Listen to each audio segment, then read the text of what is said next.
So the first thing you're going to do is find yourself a ball. If you have a dog, you should have some tennis balls around, but you guys might have to fight for it. I actually like to use a lacrosse ball because they're harder. But it depends how much pressure you need. So what you're going to do for the shoulders is you're going to, first thing, stay off of the spine. But you're going to put the ball in here and come up against the wall. And then you can, another way to do it, sorry, so she's going to do it that way. I'm going to have one ball and a sock, so I can just lower it this way and hold it here. And then I would roll up and down on it. So a lot of people have learned how to use the ball on the floor or a bed. The beds are usually too soft unless you're really, really hypersensitive. Excuse me. But I'm going to show you on the table here because the floor is wood and it's probably too hard. And God knows I might not be able to get up. So what I'm going to do is stick this ball between my spine and my scapula,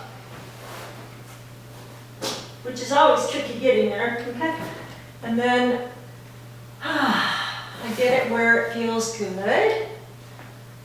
And the way I can change the pressure is by lifting my arm. I can put my arm out here. So rather than rolling around on the floor, I move my arm. I can put it over my head. It's going to give you a whole different sense. Okay? And then I might move down and get it higher up on my scapula and do the same thing. Okay? So try moving your arm around versus your... I'm going to show you where the ball is going to go. You don't want to put it on the spine at all. Okay? But you want to put it between the scapula, the chicken wing, and the spine is where you want to aim that ball. And you can go from about here to sometimes in the mid-back area. We'll do the low back another segment.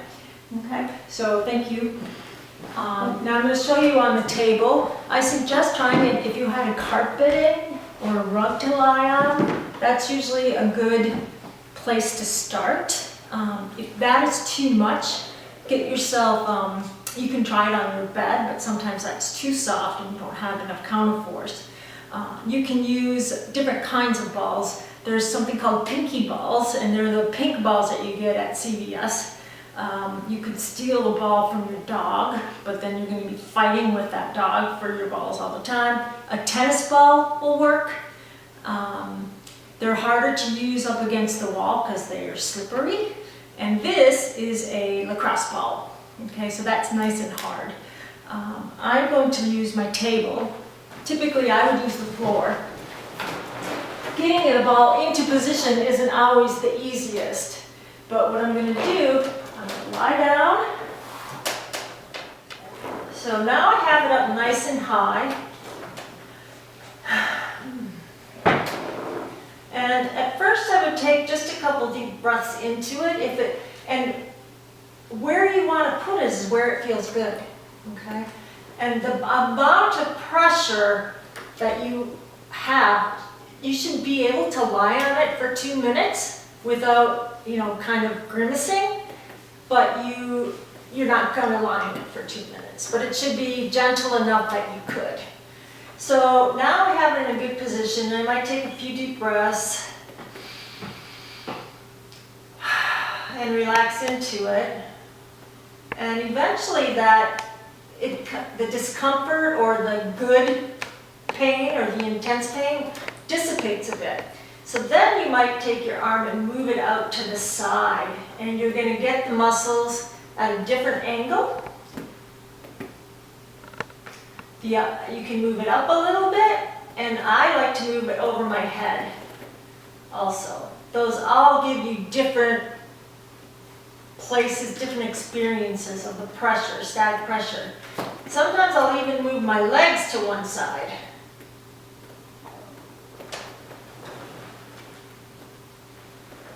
Okay? And if I want the ball lower, I'll just scoot up a little bit. Since I started high, because that's the only place I could actually get the ball to stay under, with my lack of flexibility in my shoulders.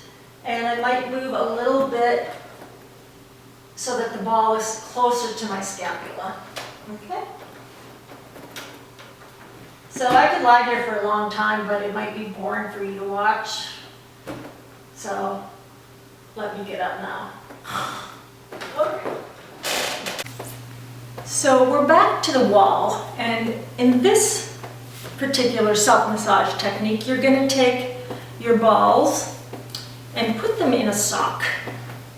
Okay? There's one, there's the same kind in here. You put them in a sock, and then you take it and you tie it tight. Okay.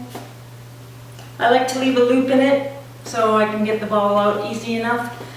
Then I'm going to take this, and my spine will go in between the two balls. Okay? And you can do your quad exercises while you do this. It's always nice to do two things at once. So I'm right mid-back right now, right about this level is where the balls are. And then I just do some squats. And my pressure is the amount of lean that I have. It's not as intense as one ball because there's more surface area to get. You can go all the way down to the low back, but again, that's another section. Okay. I could use it on the floor and use more body weight. It's definitely harder to maneuver. And just you don't have as much control over the weight. The other place I suggest that you use this is in your car. So you will find in my car 2 balls in a sock and a single ball. So the next thing is to use a corner. And what you want to do is get the muscles that are along the spine. If any of you out there recall having a massage with me, and I've worked along your spine, I usually go with the massage star, up and down, and then I pull it away, the muscles away from the spine. So I want you to be really careful and not get your spine in the corner, okay? You're right next to it. Don't go slamming yourself against the wall, and don't make yourself sore, okay? So it's better to go with a little ease at first and make sure that you're not sore the next day. So what we're going to do, you'll probably get this section will be the most available for the door. It's really hard to get up to here. This guy's head's a little, he's losing it. It's hard to get this corner up here. I'll show you the next technique, which I call a scrum down desperado move. So this is where we're going to work. Okay? Not up here. You don't want to be further out. You want to be able to feel the spine right up next to the corner. All right, so what you need to do is find a corner in your house that is available. This is a nice sharp corner. Usually a door frame may have a duller corner, and that would be okay, depending upon how much pressure you need and how much specific pressure you need. So what I'm going to do is I'm going to lean up against this, and I can feel my spine now right up against the door, against the corner, and I'm going to walk my feet away just a certain amount so that I can feel that my weight shift, my lean is into my back. Then what I'd like to do is just kind of roll my back on it a little bit.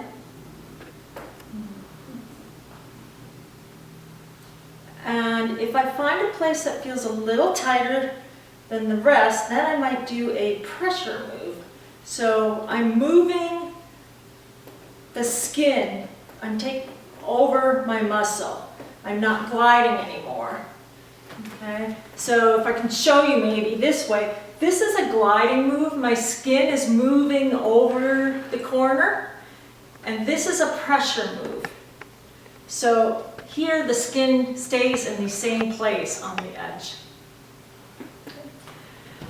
So again, I start, right now the pressure is about this on my spine. Now it's up here. And once I get a spot that feels pretty like it needs some more work, I might do cross fiber too. And at that, I move my body this way. So the pressure goes away from the spine. Okay? This is not going to be one for people who get hypersensitive when their tension is high. It's more for people who actually start to go more numb, because it's a pretty deep move. And I don't want you to do it too long or too hard at first and make yourself sore. You should not be sore from any of these self-massage techniques the next day, right? The next one is, I call it the Desperado scrum down move technique. It's for when you're really tight up right through this area of your neck and shoulders, which is the bane of a lot of our existence, and it's hard to get, right? All right. And then I stand up, and I might move this way a little bit so it gets more toward my actual neck. I could walk this way a little bit. And then I could do again some of that cross fiber or pressure with movement, where I'm not moving over the skin, I'm just moving the skin over the muscle. So this one is specifically for the neck. You take your 2 balls in a sock, and you're going to put them underneath your occipital ledge right here. Can you see that? Right here. They're going to go right here. Now, again, I like to use the floor more than the table. But I put it right under there, and for me, it always rolls. So I can't keep the balls under my neck like it. So often I'll take something like a towel and stick it next to my upper back, and then put the balls in so they stay more in position. And this is just a nice soothing pressure, static pressure on the occipital ledge, which holds a lot of tension for us. I say it's gentle, but for some of you it's going to be a lot of pressure. You might lie on it for starting at about 30 seconds and then work your way in. Don't fall asleep with the balls underneath your neck. It can be pretty soothing if it's relieving tension in a real gentle way, but you don't want your head to fall asleep, and it could. And not your brain, but your head. It turns numb. Okay, so for this particular, it's a warm-up because you're doing movement, but it's also an active massage or active massaging. And what you do is you start with your hands crossed like this, and she's going to put the back of her neck right here, her thumbs on the back of her neck there, and squeeze. Hold on, let me move your hair for a second. Okay, there we go. And now she's squeezing, and shake your head yes. Yep. And now move your thumbs down a little bit. Yep. How's that feel? Slower, slower. Full movement if you can. There you go. Better. Good? Good. Yeah. And just work your way down the neck a little bit. Yeah, feeling good. And another one. It's crunchy. Yep. Good. Now this one I would do periodically throughout the day, okay? Because we're often forward in our head tilt while we're on the computer. Our eyes actually bring us into whatever we're working, and so computer work is so good at pulling us out of good alignment. And this one will just help those posterior neck muscles. Thank you. Good. Okay, so the next one for your neck is thumbs on the posterior neck. I'm going to turn around for this one. And what you do, first I'll show you, you're going to take your hands and clasp them like you put them over your belly. Okay? Then you're going to stick your neck in between your thumb pads. And you start with your head down, and then you just shake your head yes. And work your way down.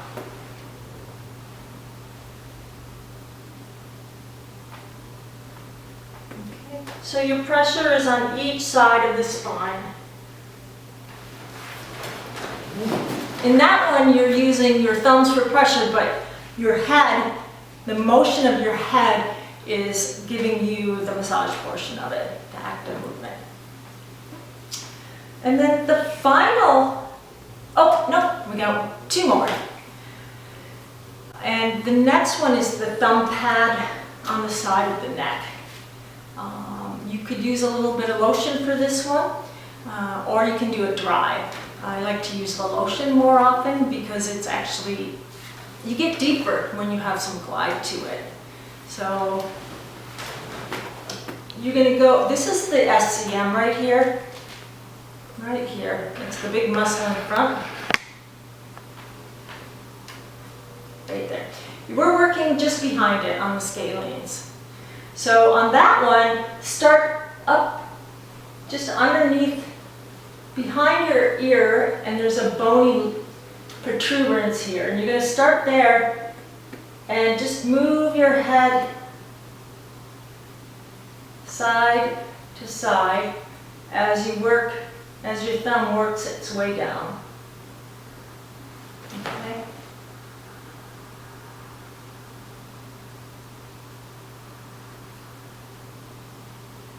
That makes sense? All right, nobody says it doesn't, so it must. Then the next one is going to be a static pressure hold with the knuckle of your index finger. And that is going to go along the base of the head. Okay? So it's going to go on the actual skull. And you press up, and I also push my head into my finger. Okay? So let me see, how's that angle for seeing it? So I'm going to push my head into it if I need more pressure. Don't forget to breathe, and then I might work my way back here.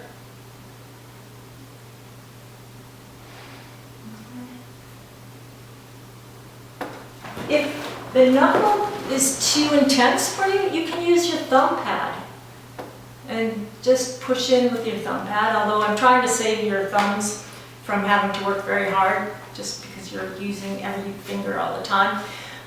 But the other thing to do, rather than just static pressure, is to do pressure with movement. Okay? And pressure with movement means that you're actually moving the skin over the bone underneath you. Okay? Not gliding. You should not hear your hair being moved around. If you are, that means you're gliding a little bit, and you really only want to be moving the skin. It's a nice deep move. This one you do not want any lubrication. And go for the spots that feel tense. Okay. You can also do these all along your head. Ready? So in this, just to finish off this series for the neck and shoulders, I want to add a little bit of head and jaw, because they come so much into play when you have tension around your shoulders and your neck. And the first one I want to show you is the scalp rub. And right along this region, you have what's called the temporalis muscle, and it's a jaw muscle. So it gets really tight if you clench your jaw, okay? And what you're gonna do first is just scratch your head.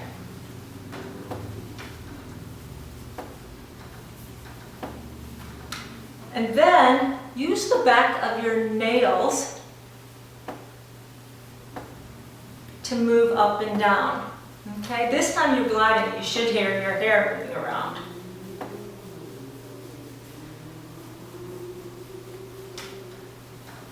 So again, the muscle lies right along here. All the rest of it can feel good too, but it's not where the muscle is, it's the aponeurosa. There's not really any muscle tissue there, but more of a connective tissue. And then the last one is, I call it jumping spiders or fireworks. And that one, you're just gonna do fist movement right on that muscle. And that is very energizing. Whoa! Woo, woo. And stimulating, and then you can scratch it. And you'll often notice that as you work on your head starts to get a little itchy because you're getting some blood supply into there. So that's how to work on your jaw muscle from the head part. But then you have the masseter muscle in your jaw itself. That again gets really tight and can create headaches for people. People will get, not lockjaw, but TMJ from this particular muscle being chronically tight. And a way to actually work on it for yourself is to do gentle circles, magic circles. And those, first thing, I want you to see, so my muscle starts a third of the way back. It's here, okay? It's not here, it's not your teeth. So if you can put your hand on your mouth, on your jaw, and clench your teeth, you should feel the muscle pop up. So you can see a little bit, you can see my jaw muscles right here. And one of the techniques that feels good is to do magic circles on the jaw right here. And for that, you have to do it about a minute. I'm doing it on both sides. And I find that it feels the best by moving up toward the head and back toward the back of the head. This way. So people want to say counterclockwise or clockwise, but it doesn't work because on the other side it's going to be opposite. So it goes forward and then back. I like to do them often both at once, but one side might be worse than the other. And again, so you're not doing it over the teeth, but back where the jaw muscle is. And for these to be useful, they really need to be done gently and for about a minute. Okay, and watch the clock because a minute's a really long time. Then the next one is going to be a melt. And that one, you start in the posterior, back here, where the muscle starts. And you just take the skin and push it through. So you're going a little bit across fiber. You can move it down. Now, if you find that it feels better pulling, then go ahead and pull this way. But you can just go back and forth here too. Yeah, it's helpful just to know that you have a muscle here and that it gets really tight. So don't think that you only can do it this way or this way. Just work that muscle a little bit. You might do like tapping, which gets blood flow in the area. And tap your whole face, wake yourself up.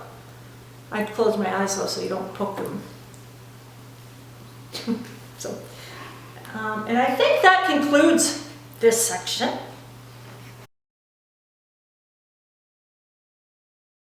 Yes? What's the SCM?